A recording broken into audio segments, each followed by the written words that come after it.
নোয়াখালীর মাইক্রোবাস নিয়ন্ত্রণ হারিয়ে খালে পড়ে লক্ষ্মীপুরের একই পরিবারের 7 জন নিহতের ঘটনায় এখনও থামেনি স্বজনদের কান্না, কাঁদছে গ্রামের মানুষও।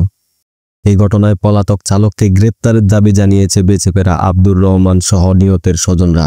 বৃহস্পতিবার সকালে সদর উপজেলার উত্তর জয়পুর ইউনিয়নের চৌপল্লী এলাকায় নিহতদের বাড়িতে গেলে স্বজনদের আহাজারি করতে দেখা যায়। চালক ঘুমিয়ে ঘুমিয়ে গাড়ি চালানোর কারণে এই দুর্ঘটনা ঘটে।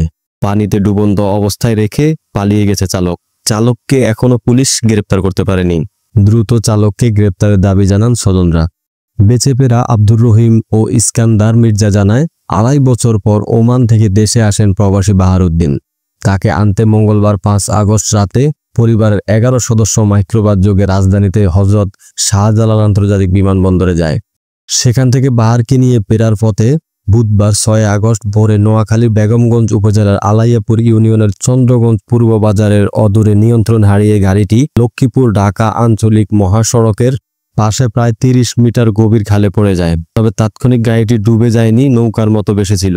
ধীরে ধীরে গাড়িটি ডুবে যায়। এ সময় গাড়ির লক খুলে দিতে বলল চালক রাসেল তা করেনি। সে নিজে গাড়ির দরজা কাঁচ নামিয়ে বের হয়ে গেছে।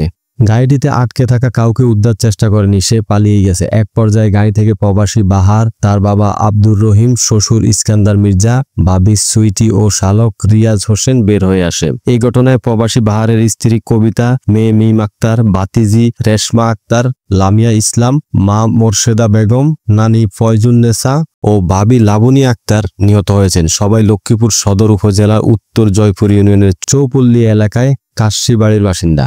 ঘটনার পর থেকেই চালক পলাতক, তাকে আটকানোর জন্য চেষ্টা চলছে। প্রসঙ্গত বুধবার বিকেলে একসঙ্গে জানাজার নামাজ শেষে নিহতদের 6 জনকে চৌপল্লী কাশারি বাড়ির কবরস্থানের পাশে কবর দেওয়া হয়েছে। বৃদ্ধ ফয়জুন্নেসার মরদেহ তার বাড়ি হাজিরপাড়া গ্রামে নিয়ে কবর দেওয়া হয়।